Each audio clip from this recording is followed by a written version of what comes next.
మనం ఆల్రెడీ సాక్షి స్పెసిఫిక్ గా టార్గెట్ చేసి జగన్ గారిని ఎలా ఇరికిస్తుందో మాట్లాడుకున్నాం. ఏ ఇష్యూలో? పవర్ ఇష్యూలో. అది పక్కన పెడితే ఎల్ఆర్ఎస్ ఇష్యూలో, అంటే జగన్ అన్న ఇళ్ల పట్టాలి స్కామ్ కాకుండా ఇది ఏదైతే ఈ ప్లాట్లు ప్రైవేట్ ప్లేయర్స్ దగ్గర కొనేది ఉంటుందో అది ఏ విధంగా స్కామ్ జరిగిందో మాట్లాడుకున్నాం. ఇంకో విషయం ఏంటి, రీసెంట్ గా సీజ్ ద షిప్ అనే కాన్సెప్ట్ జరిగింది. అందులో గవర్నమెంట్ కి సపోర్ట్ చేసే వాళ్ళు ఏమనుకున్నారు, ఇది మాసు ఎక్కడ దాకా వెళ్తుంది అనుకున్నారు.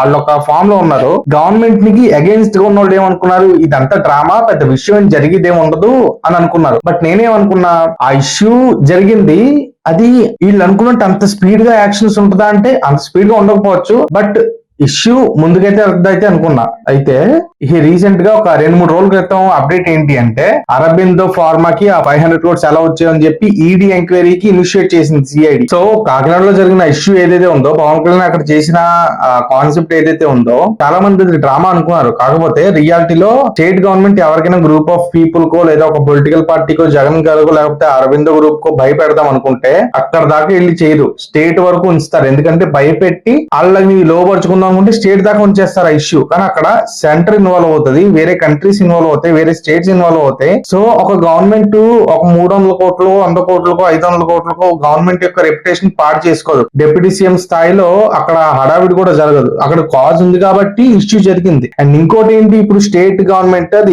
ఈడీకి అప్పచెప్పిందంటే ఈడీ ఇన్వెస్టిగేషన్ టార్చర్, మామూలు టార్చర్ కాదు. ఎవరు ఎత్తి వేసుకోలేదు. ఇప్పుడు జగన్ గారు 5 ఏళ్లు అధికారంలో ఉండి ఒక్క కేసు కూడా తీపించుకోలేదంటే అంత దారుణంగా టార్చర్ ఉంటది. ఇప్పుడు ఢిల్లీ కవిత గారు కానీ, ఢిల్లీ ఎక్స్-సీఎం కేజ్రీవాల్ కానీ, టార్చర్ అనే పదం కూడా ఎందుకు వాడుతున్నాను పదే పదే అంటే, కక్ష సాధింపు చేస్తారని కాదు, కాకపోతే వాళ్ళు పాయింట్ టు పాయింట్ వెళ్తారు. చాలా హై క్యాడర్ లో టాలెంటెడ్ పర్సన్స్ ఉంటారు వాళ్ళ దగ్గర. సో ఈడీ విచారణ అది స్పీడ్ గా అయిపోతే అది అదృష్టం, కానీ లేట్ అయింది అనుకో, ఈవెన్ ఇప్పుడు ఒకవేళ టీడీపీ ఉందనుకోండి, లేకపోతే ఏ గవర్నమెంట్ మారితే మన గవర్నమెంట్ మారితే విచారణ ఆపేద్దాం అంటే ఉండదు. గవర్నమెంట్ కి సంబంధం లేకుండా ఉంటది ఈడీ విచారణ. ఈడీ కానీ, సిబిఐ కానీ, సెంట్రల్ ఏజెన్సీస్ ఏదైనా సరే. సో ఏంటంటే కొంతమంది పొలిటికల్ ఫ్యాన్స్ ఎవరైతే ఉంటారో గవర్నమెంట్ నో లేకపోతే ఈ ఏజెన్సీస్ నో టార్గెట్ చేస్తూ ఉంటారు. ఇలాంటి ఇష్యూస్ లో కలర్ చేసుకోకుండా ఉంటే బాగుంటది. అండ్ ఇంకో విషయం ఏంటంటే, ఈడీ విచారణ స్టార్ట్ అయితే అప్డేట్స్ ఏమొస్తాయి చూడాలి. ఈ 450 కోట్ల 474 కోట్ల సంథింగ్ ఎక్కడ పుట్టిందో రూపాయికి ఈడీ అడుగుతుంది క్వశ్చన్.